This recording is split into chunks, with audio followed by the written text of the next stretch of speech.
Now, let's talk about flying. Obviously, it's going to be trickier to maintain your children's sleep schedule when you fly.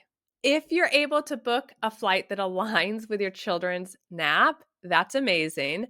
But if you're not and you end up dealing with delays or something is just not going according to plan, please try not to panic about the sleep. I have a preference for flying earlier in the day so that if all else fails, I can hopefully protect bedtime. But that's not always possible either. There are fewer flights this year, and flights are so expensive that I feel like people have the least amount of flexibility on choosing their flights that they've had in years. So, depending on your child's age, I would just say take sleep where you can get it. If you still have a napper, take sleep where you can get it. Younger babies often sleep well on airplanes because they're like giant white noise machines. But then, as babies become more mobile, as we get closer to 12 months, some kids will really struggle to sleep on the plane, even if it is their nap time. So, that may mean that you're getting a nap in the stroller or the carrier at the airport or in the car on the way to your destination once you've arrived. If you have a child still napping, chances are they will get less total daytime sleep during this travel day than they typically would get at home. And it is very likely that not all of the sleep will occur during the typical nap windows. Stressing about this is not going to be helpful. You already have enough on your plate. So just go through the day reminding yourself that an early bedtime is your friend. I actually recommend building that idea into your schedule when you arrive. Plan to put your child to bed 30, 45, maybe even 60 minutes earlier than usual.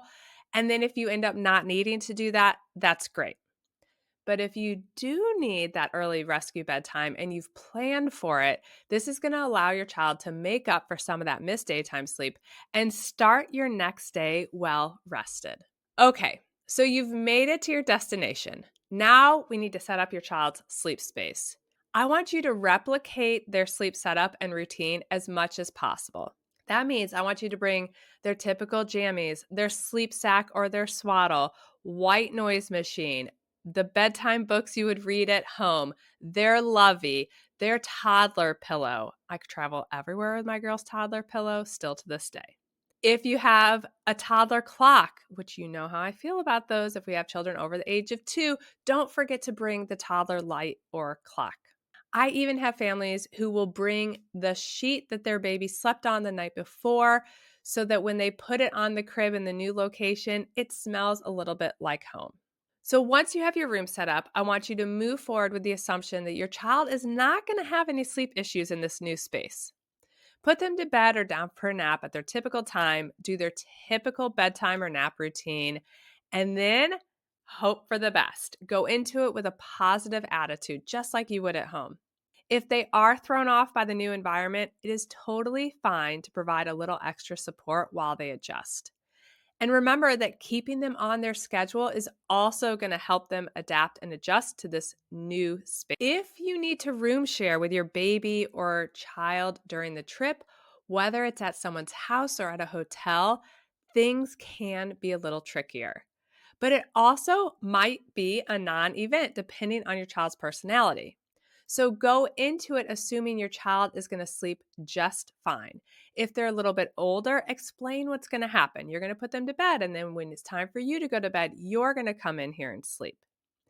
If you have a baby or a toddler or even a preschooler who's still able to fit in a travel crib, I highly recommend the Slumber Pod, which goes over your travel crib and makes it blackout and like their own little space. It's awesome.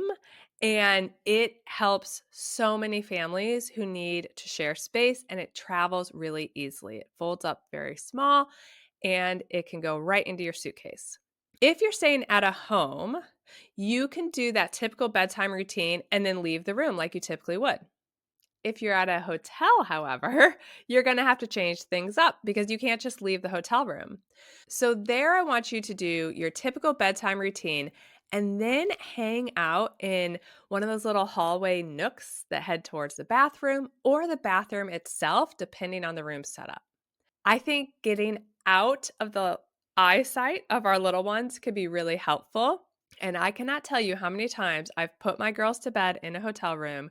My husband has headed down to the lobby, and I have sat on the side of the tub or even in the tub reading a book or watching a show until my girls fell asleep. And then once they fell asleep, I would slip into bed and watch a show on my iPad with some headphones. So just stepping away, but obviously still being in the room, can help kids fall asleep when you're sharing space in a hotel. And because I'm someone who likes to prepare and have a plan, I always like to play out the worst case scenario.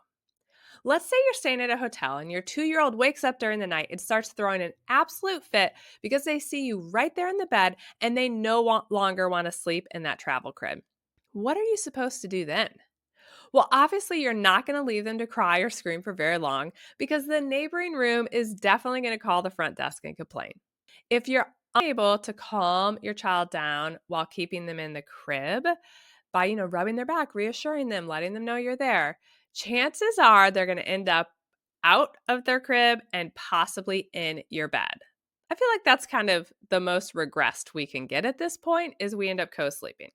If the sleep situation regresses to that point, don't panic. Don't panic.